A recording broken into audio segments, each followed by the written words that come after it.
Welcome to another episode of BWT. It's the most beautiful time of the year. NBA's over. NFL is starting to creep, but they're not playing any games yet. Baseball, the only sport on TV. Well, right now you got the NHL Finals, the Stanley Cup. But me personally, I don't pay attention to that.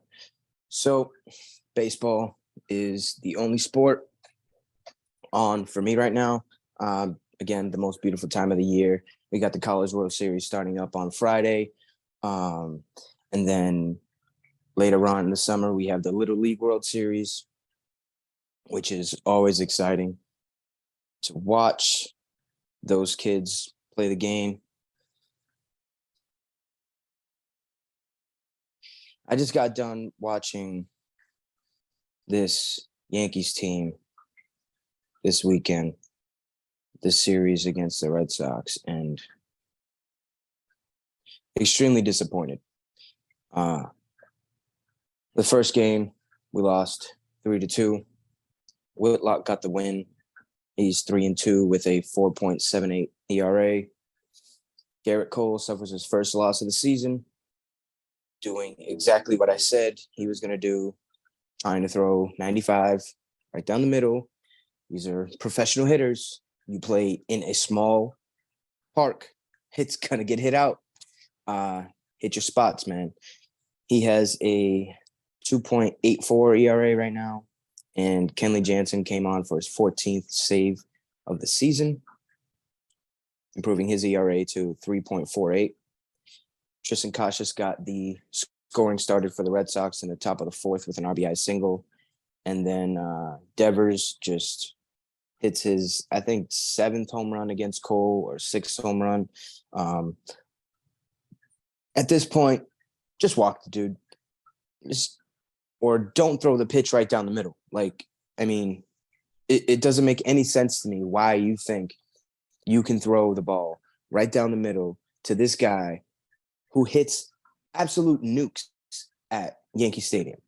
I believe it was either his rookie year or second year for Rafi Devers, and there was a big time moment. Aroldis Chapman is on the mound. He's throwing 103, right?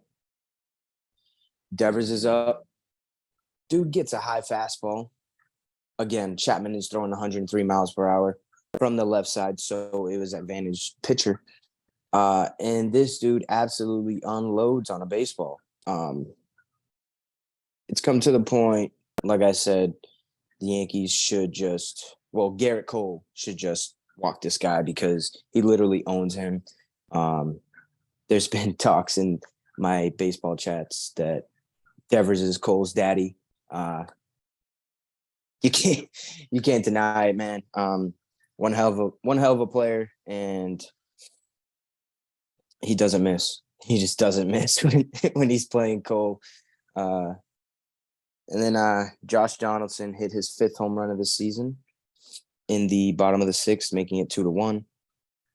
Kike Hernandez hit his sixth home run of the season, making it 3-1 in the top of the seventh. And Gleyber Torres walked with bases loaded to make it 3-2. And that was in the bottom of the seventh. The Yankees were threatening in the bottom of the ninth with Anthony Volpe up. And he hits a foul ball literally like 5 to 10 feet left of the foul pole in left field. The fans in right field started throwing their beer, thinking that it was a walk-off. First game for the kid in the rivalry, big introduction.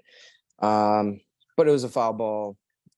And he hit a pop-up to the shortstop to end the game. So that was that. The second game of the series, the Yankees were able to bounce back, winning 3-2. Domingo Germán picked up his fourth win of the season, improving his record to 4-3 with a 3.49 ERA. And Tanner Houck got the loss, making his record 3-6 with a 5.23 ERA. and Clay Holmes was able to come in for the save for his 8th of the season. Gleyber Torres hit a home run in the bottom of the 4th to get the scoring started. And once again, Rafael Devers hits another home run in Yankee Stadium for his 15th of the season, tying up the game. Willie Calhoun hits his 5th home run of the season to make it 2-1. And Kyle Higashioka grounded out with a runner on third with less than 2 outs. So that was able to score a run there. We went up 3-1, and that was the end of that. In the 9th inning, Justin Turner was up. He was battling. He had, I believe, an 8-pitch at bat. And on one of the foul balls, he hit it straight back. And he hit my guy, John Sterling, in the head. If you haven't seen the clip, go look it up because it's quite funny. The way that this guy, this old man, I believe he's in his 70s. He literally gets hit with the ball and he's like, ow, ow. And then he just keeps going with the game, like true professional. And then he was able to finish that game and come back on Sunday night. He had a couple Band-Aids on his face. And Justin Turner signed a baseball and gave it to him. So that was pretty cool. And if you don't know who John Sterling is, he's the guy. He is the play-by-play guy for the Yankees on the radio station. And he's famous for his home run calls and his when the Yankees win, he's like, the Yankees win, the Yankees win. So if you don't know about him, now you do. He's a great guy. I've loved him as a fan, listening to him and Susan call the games. It's always fun when I can't watch it because of the blackout from MLB.TV. It shouldn't be a thing. MLB.TV, figure it out. This whole blackout thing, you're telling me I can't watch the team because I live in here, I live in the Boston area and I can't watch the game. Crazy. But going on to the last game of the series on Sunday, the Red Sox win 3-2. This game went extras. Kenley Jansen got his 2nd win of the season. He was the winning pitcher to improve his ERA to a 3.32. So for this weekend, he started off on Friday at a 3.48, and he was able to get it all the way down to a 3.3, which is pretty good in a weekend's work. And Rob Marinaccio, he gets his 3rd loss of the season, making his record 2-3 with a 3.56 ERA. And I believe it's Chris or Curtis Martin. I'm not sure. Again, I don't pay attention to the Red Sox. He gets his first save of the season with a 2.29 ERA. In the top of the 2nd inning, Justin Turner got the scoring started with a home run for his 8th of the season. In the bottom of the 2nd, Jose Trevino answered with a 2-out, 2 RBI single off the second base bag. Kike Hernandez was right behind the bag, ready to field the ball, throw him out at first base, but the baseball gods had other plans. It's funny because when they asked Alex Cora, the Red Sox manager, about that play, he just said that there was nothing that they can do about the situation. You just got to keep going along. And he referred to the bases as pizza boxes, which I found hilarious because the bases are pretty big this year. So this is the first time I've heard that comparison. So kudos to you, Cora. That was funny. You made me laugh. And then in the top of the 8th, Jared Duran with an RBI ground ball to tie up the game at 2-2. And Kike Hernandez in the top of the 10th with the ghost runner on at second base when you get to extra innings, which I think should get taken away. I get it, the pace of play and all that. I understand, but with this pitch clock now, like every game this series, Yankees Red Sox was under 2:45, 2 hours and 45 minutes, I believe. So it's not that crazy timing wise. You can take out that runner and like, I mean, it's just annoying. It just sucks seeing your team lose on a hit with 1 out or whatever with a runner that literally they didn't even do anything to get there. They're just giving it. I believe that rule should be taken out, but because of the way that the game is going nowadays, I believe it's going to stay in because the pace of play or whatever. So the Red Sox ended up winning that game and winning the series last weekend. Questionable call by Boone, not bringing in Wandy Peralta to face Masataka Yoshida and Devers in the top of the ninth inning. To have that lefty-lefty matchup, he came in and brought Clay Holmes. Clay Holmes was able to get the job done, but I would have liked him in the top of the 10th inning instead of the ninth, because Wandy Peralta has proved to us that he can go out and get the job done, especially against lefties. I believe lefties are hitting like in the 100s against him. So he's doing what he has to do to get those guys out. And Marinaccio, this is the second or third time that I've seen him go in that situation with that ghost runner at second base, and he just gives up a single and the game's over because they were able to score. I don't know if he just gets a little tight when he gets put in that situation, but Boone, if you're listening, please don't put him in that situation again, because fool me once, shame on me. Fool me twice, like come on, like figure it out. Come on, Boone. And then, so with that series being done, we have a 2-game series coming up against the Mets, the Subway Series, which is going to be fun. Big rivalry week. We had the Red Sox last weekend. Then we got the Mets, and then we are facing the Red Sox again. So it's always fun watching rivals go at it.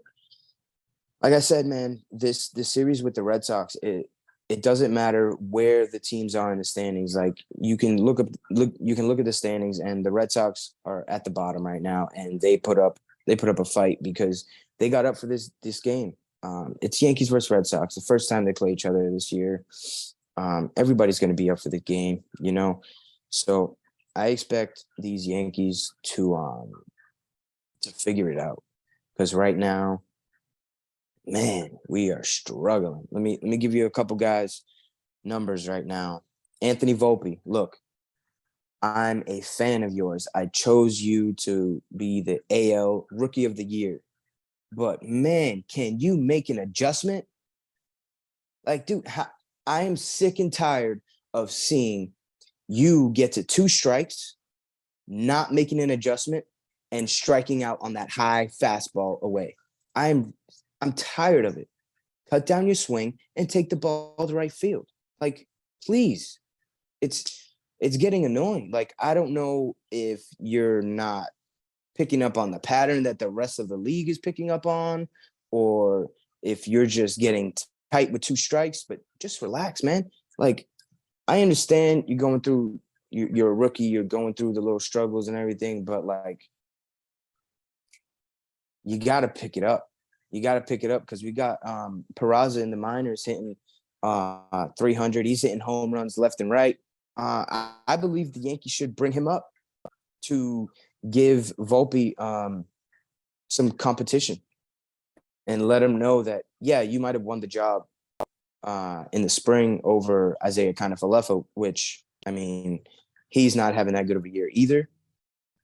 But defensively, hands down, Volpe is a great shortstop. He's been having a couple plays here and there where it just happens where he just messes up. That's part of the game. Um, I like the kid's attitude though. He comes to work every day. Right now, he's hitting 186 with 9 home runs and 26 RBIs. In his last 7 games, he is 3 for 18 with 6 strikeouts and no hits on the weekend against the Red Sox.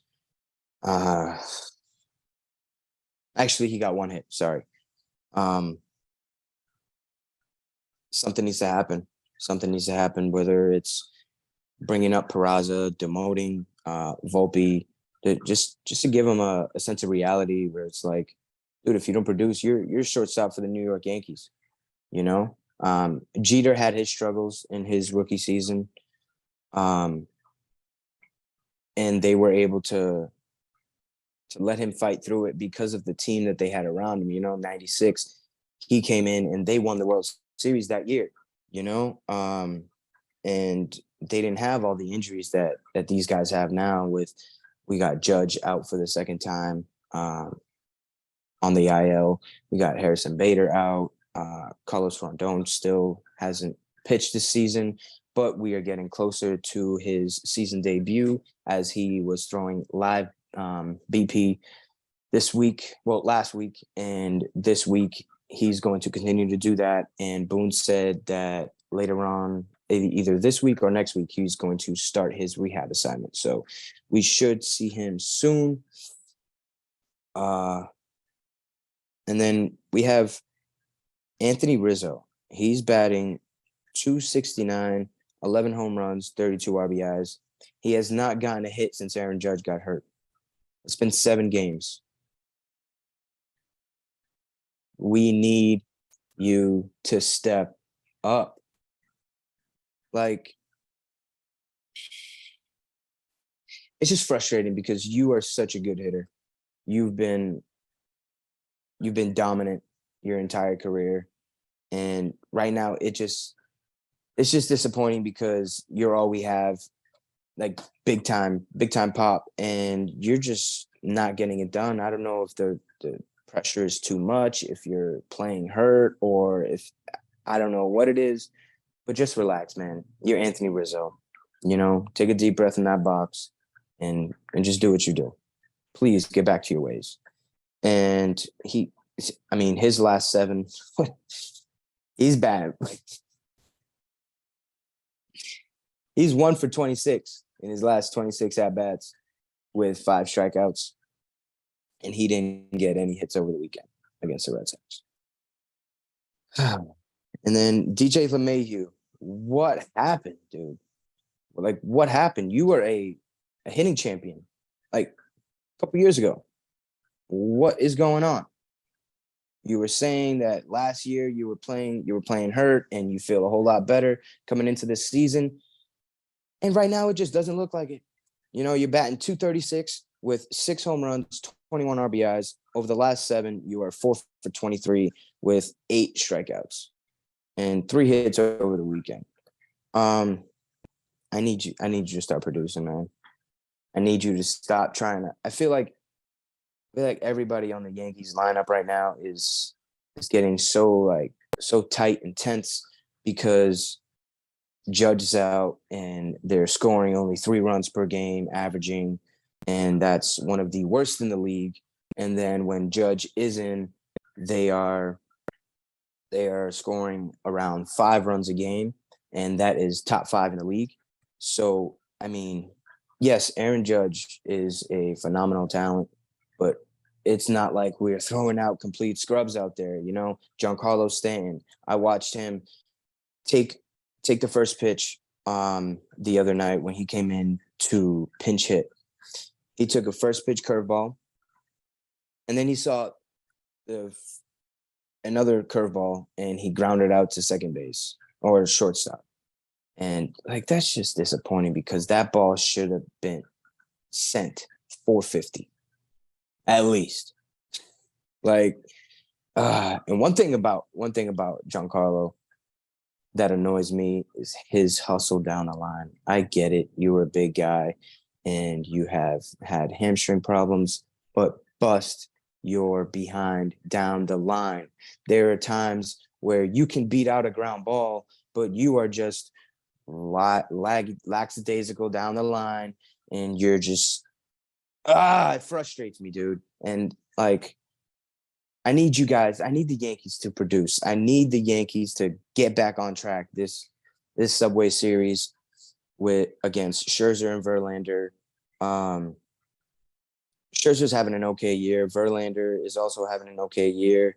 In the beginning of the season, I said that these guys were not going to be good this season. They're just old guys chasing a contract, chasing the money. They're not going to have a successful season because I don't know. I believe last year for Verlander was a fluke, winning the Cy Young and all that. We got Luis Severino going up against Max Scherzer, and we got Garrett Cole going up against Verlander. So I like our chances with the pitchers that the Yankees have in the starting rotation. These 2 games, short game set. Take a little train to Queens, or I don't know where they're playing. If they're playing at Citi Field or whatever it's called, I expect the Yankees to pick it up. Man, like these 3 guys that I mentioned, Volpe, Rizzo, and DJ LeMahieu, I need you guys to step it up. You guys are big pieces in the lineup, and right now we need help.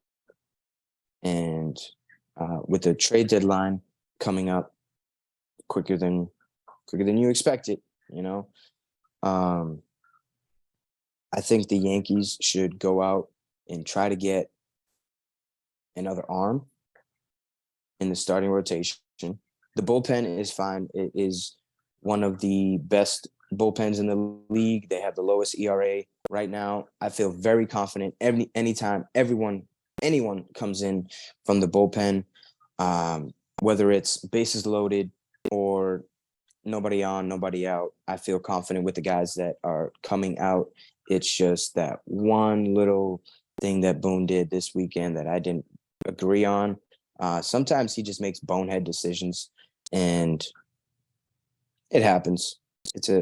I'm a coach myself, and not all games go according to plan. So I understand that it can happen like that. I expect the Yankees to at least take 1 game this series. If it's not the first game against Scherzer, I believe it'll be the second game, because Cole is pitching a lot better. And I mean, he's still throwing that pitch middle, expecting it to get by people. But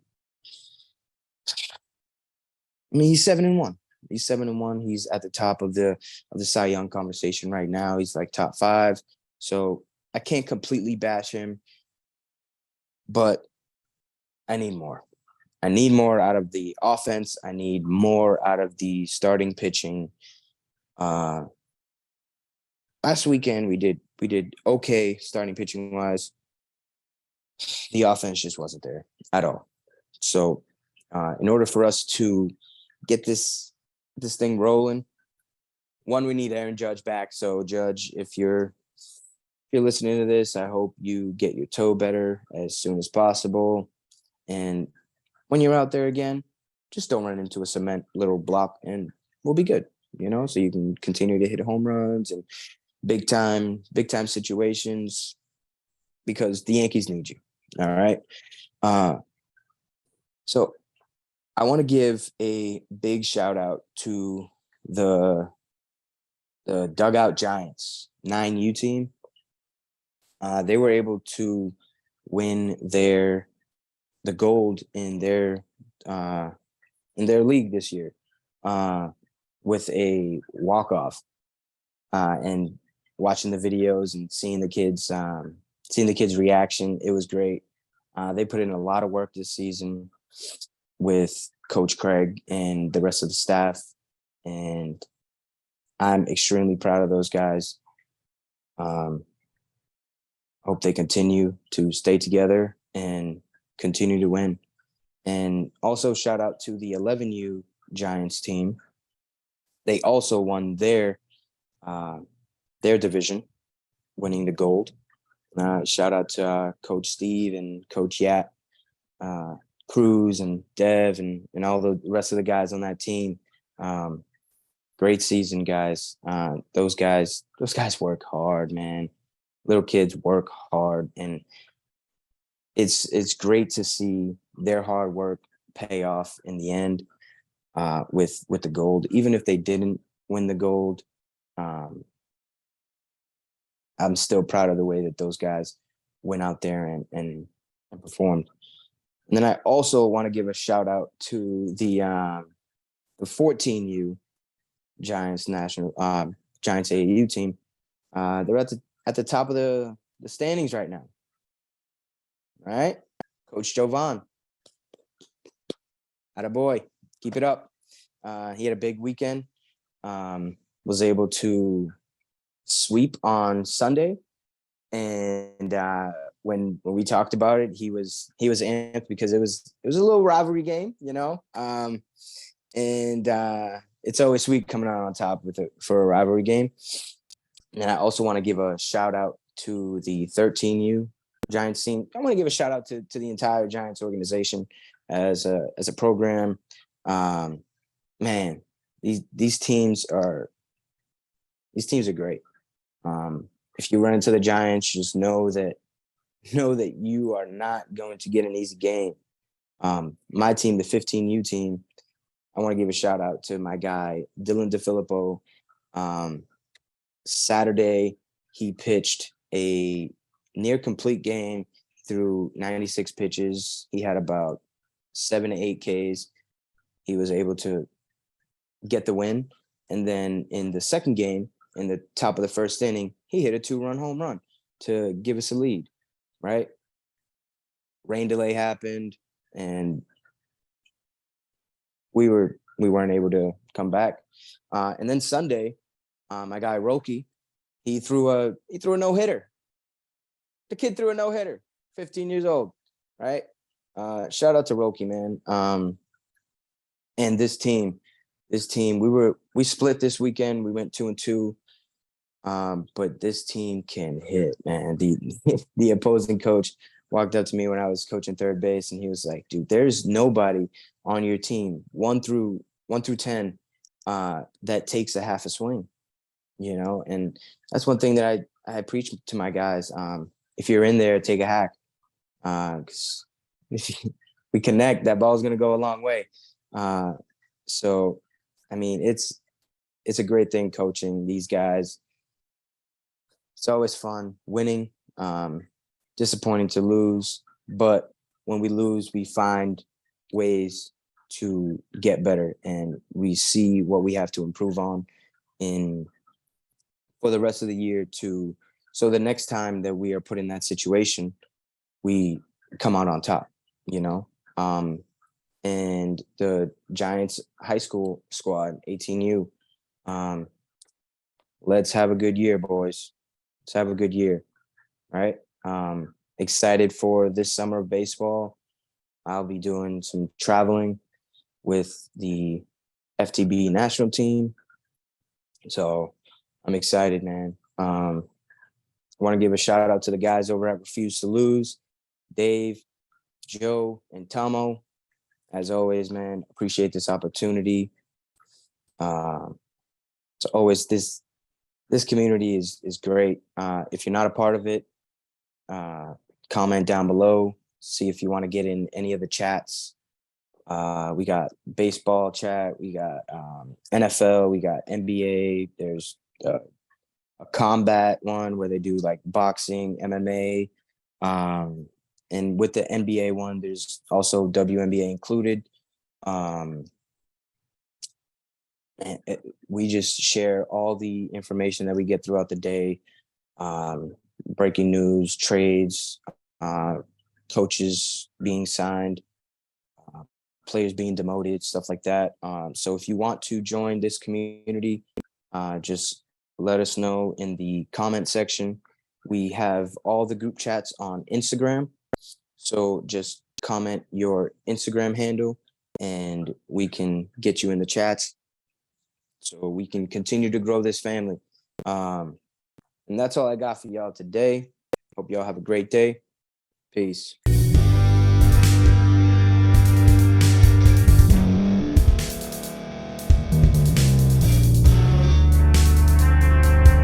Thank you for staying to the end. If you're watching this on YouTube, please like this video, subscribe, and also hit that notification button so you can be notified next time we put out a video. If you're listening on any podcast platform, subscribe and hit that notification button, y'all, so you can be notified we put out another podcast audio.